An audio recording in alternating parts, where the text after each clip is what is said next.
काबुल के एक प्रोफेसर की कहानी आपको बताएंगे। पढ़ने के लिए पास इतने पैसे नहीं थे, इसलिए जमीन फरोख्त करके पढ़ा। फॉरेन से पीएचडी कर ली, वापस काबिल आया। सोच रहा था कि इतना सारा पढ़ लिख लिया, अब तो सदर के बाद सबसे बड़ी कुर्सी मुझे मिलेगी। काफी अरसा नौकरी के लिए दफ्तरों की खाक छानी, नौकरी नहीं मिली। कुछ तो करना था आखिर, इसलिए एक कार सर्विस स्टेशन खोला। रिश्तेदारों ने खूब मजाक उड़ाया, मगर मैं अपने आप को और घर वालों को तसल्ली देता रहा कि सब बेहतर हो जाएगा। सर्विस स्टेशन बहुत खस्ता हाल था। शीशों के बजाय प्लास्टिक का सहारा लिया। काबिल की यख बस्ता और तेजोतंद हवाएं आए रोज प्लास्टिक उड़ा ले जाती और मुझे हर रोज नए प्लास्टिक खरीदने पड़ते। चचाजाद भाइयों को मेरे नए काम से काफी राहत महसूस होती थी। आए रोज खूबसूरत कारें लाते और मुझसे धुलाते थे। अगरचे मेरे साथ और भी लोग काम करते थे, मगर उनकी कारें हमेशा मैं खुद साफ करता था। सख्त सर्दी का मौसम था।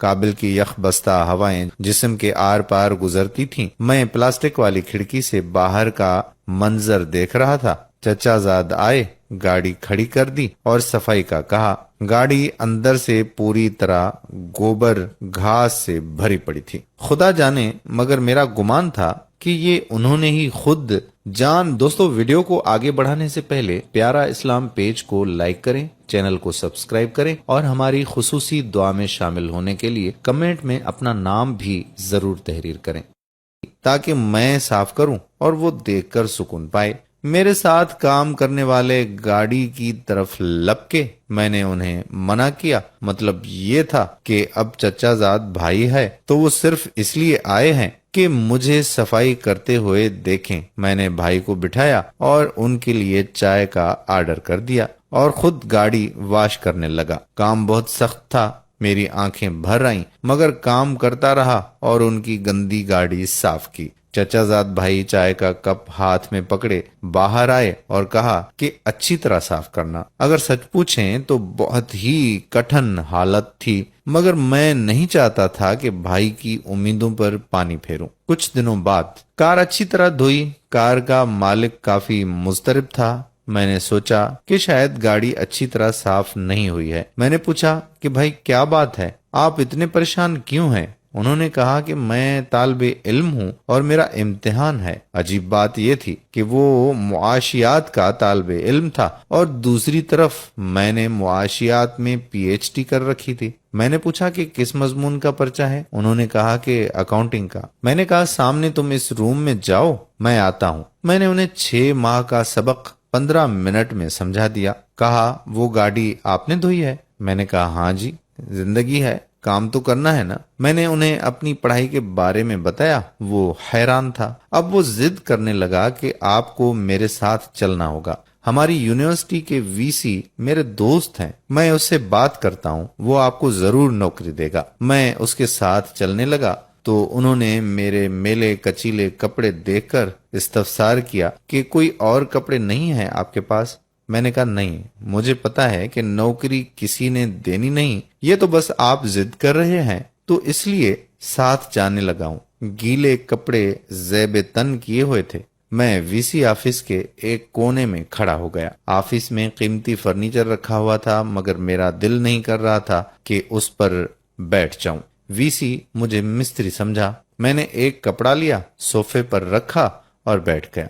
तालिबे इल्म ने मेरी कहानी उन्हें सुनाई। उन्होंने तमस्सुखराना नजरों से मुझे घूरा। जान छुड़ाने की खातिर उन्होंने कहा कि तुम डेमो के लिए तैयारी करो, हम तुम्हें कॉल करेंगे। मैंने कहा मैं अभी भी डेमो के लिए तैयार हूँ। उन्हें मेरा ये अंदाज अच्छा नहीं लगा, मगर फिर भी उन्होंने फोन उठाया। सब टीचर्स को इस क्लास रूम में बुलाओ, कहो डेमो है। उन्होंने मुझे एक मार्कर पकड़ाया। मैंने 2 मार्कर और मांगे। क्लास पूरी तरह भरी थी। मैंने सलाम किया। मेरे कपड़े देखकर तमाम तुलबा मुस्कुरा रहे थे। हुक्म हुआ कि आप डेमो शुरू करें। मैंने कहा किस मौजू पर लेक्चर दूं?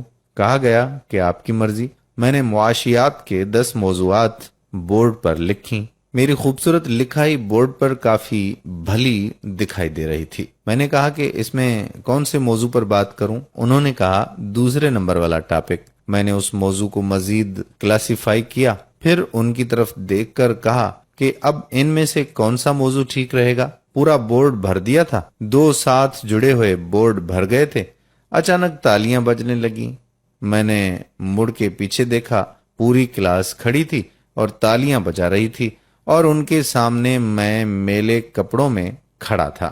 وی سی نے کہا کہ ہاں بھائی بتاؤ کتنی تنخواہ لوگے، اور مجھے یوں نوکری مل گئی۔ میں نے مشین کی طرح کام کیا۔ ماہ کے آخر میں مجھے یونیورسٹی بیسڈ ٹیچر کے ایوارڈ کے ساتھ اچھی خاصی تنخواہ ملی۔ سب سے زیادہ تنخواہ اس یونیورسٹی میں 50,000 افغانی تھی، پر مجھے اس کے بعد امریکہ، یونیورسٹی، فنانس منسٹری، بین الاقوامی کانفرنسوں اور دنیا کی کئی یونیورسٹیوں میں کام کرنے کے مواقع ملے۔ میری سروس اسٹیشن کا 1 سال کا کانٹریکٹ ابھی ختم نہیں ہوا تھا اور میں نے 30 ممالک دیکھ لی۔ میں آج بھی اپنے چچا زادوں کے ساتھ نیک برتاؤ کرتا ہوں، وہ بھی میرا بہت احترام کرتے ہیں اور نام کے ساتھ صاحب ضرور کہتے ہیں۔ میں خدا سے خوش ہوں۔ زندگی کے سامنے کبھی ہتھیار مت ڈالیں۔ زندگی کے بہت سارے جہت ہیں، ہمیشہ آنے والے کل کے لیے پر امید رہیں۔ کبھی کوئی کام کرتے ہوئے شرمائیں نہیں۔ زندگی میں کوئی کام چھوٹا اور بڑا نہیں ہوتا، البتہ کام کے طریقے چھوٹے اور بڑے ضرور ہوتے ہیں۔ ہمارے نوجوانوں کے لیے اس ویڈیو میں ایک درس ہے، ایک پیغام ہے۔ اگر ہو سکے تو شیئر کریں تاکہ کوئی بھی نوجوان تعلیم حاصل کر کے اعلیٰ جاب کے لیے ذلیل و خوار نہ ہوتا رہے، بس محنت کرتا جائے، پھل صرف اللہ کی ذات پر چھوڑ دیں۔ ویڈیو پسند آئے تو کمنٹ میں لکھیں یہ اچھی اور موٹی، اس سے ہماری ٹیم کی بھی اصلاح ہوتی رہتی ہے۔ آپ تمام احباب کے تعاون سے پیارا اسلام روز نئے سے نئی ویڈیوز بناتا ہے جو پورے عالم اسلام میں بھی خوب پسند کی جاتی ہیں۔ جزاک اللہ خیر۔